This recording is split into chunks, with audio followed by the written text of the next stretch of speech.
Krásny deň, milí moji.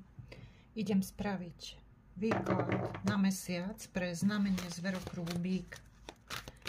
Výklad na mesiac marec. Pozrieme sa, čo tu máte, bíčkovia. Aké kartičky vám tu vypadli. Sedmička palíc.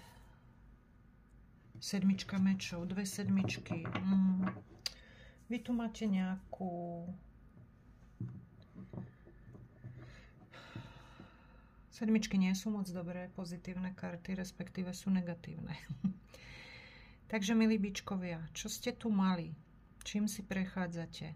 Sedmička palíc je karta o odvahe, o niečom, čo musíte prekonať. Uzavretie nejakého cyklu. Niečo, čo musíte opustiť. Niečo, od čoho musíte odísť. Niečo, do čoho musíte ísť s odvahou, pretože ste na to pripravení tento mesiac. Budete si musieť ochraňovať niečo, čo je vaše. Je možné, že si budete ochraňovať svoj domov, svoje city, svoj vzťah, nejaké vaše právo. Budete si stáť sám za sebou, sama za sebou. Nebudete ustupovať. Stojíte tu v tých dverách, na tých schodoch, ktorými ste vystúpali hore a držíte tu jednu palicu v rukách, pripravení. Pripravení k ochrane. Pripravení možno k boju.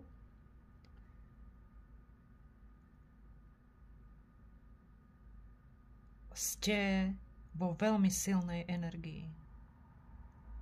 Možno ste silnejší, než si sami o sebe myslíte. Stojte si za tým, čomu vy veríte. A čo budete opúšťať? Čo budete za sebou nechávať? Pretože tam je nejaká frustrácia, nejaké staré veci. A to je táto sedmička mečov. Je to nejaká záťaž vo vašom živote, možno nejaká strata, ktorú ste tam v minulosti mali. Je to opustenie niekoho,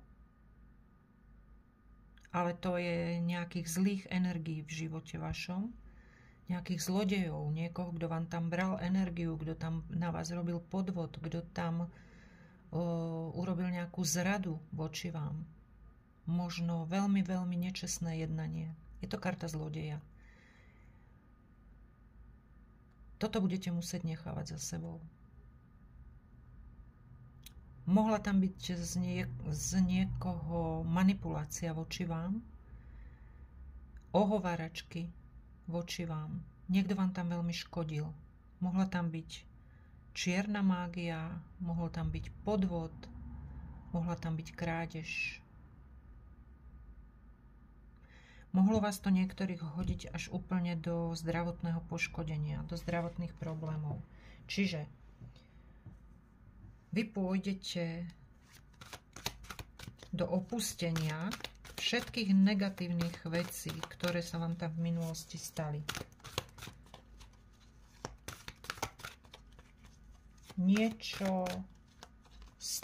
Tá negativita vám bude odobraná buď vašim pričinením, alebo pričinením zhora. Že vám to bude vzaté, odobraté z vašeho života.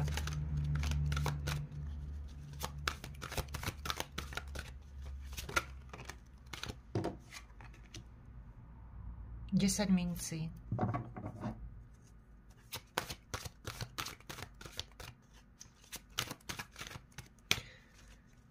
Desať mincí, to je pekná karta, čiže tu sa to už ukazuje v tom pozitívnom. Pozrieme sa ďalej, čo tam je. 10 mincí je karta hojnosti a hlavne je to karta uzavretia toho cyklu. Niečoho, o čom som hovorila.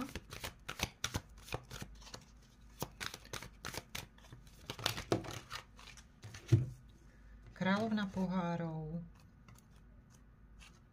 šestka mečov, vyselec a devina palíc.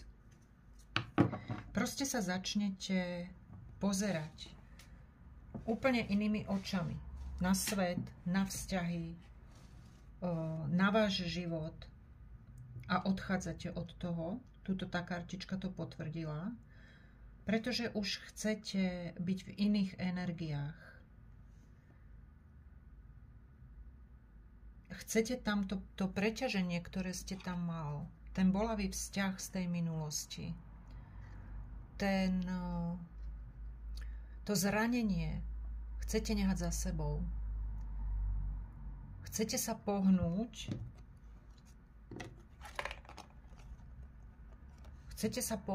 už napriek tým bolestiam, napriek tým starostiam, napriek ťažkostiam, chcete pokračovať ďalej. Chcete byť odolní voči novým výzvam, ktoré vám do života prídu. Chcete si ísť za tým, čo vy chcete. Chcete si vydúpať tie svoje veci. Príde tam také uvedomenie a poučenie sa z tej minulosti a vy vlastne už pokračujete bez toho strachu. Naozaj máte tú odvahu, máte aj tú silu,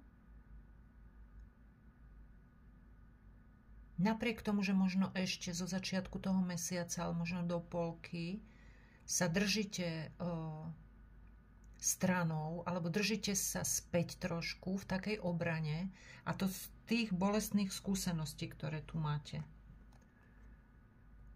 Máte tam ešte tú prvú polku mesiaca strach, že by sa vám to mohlo zopakovať. Ale idete.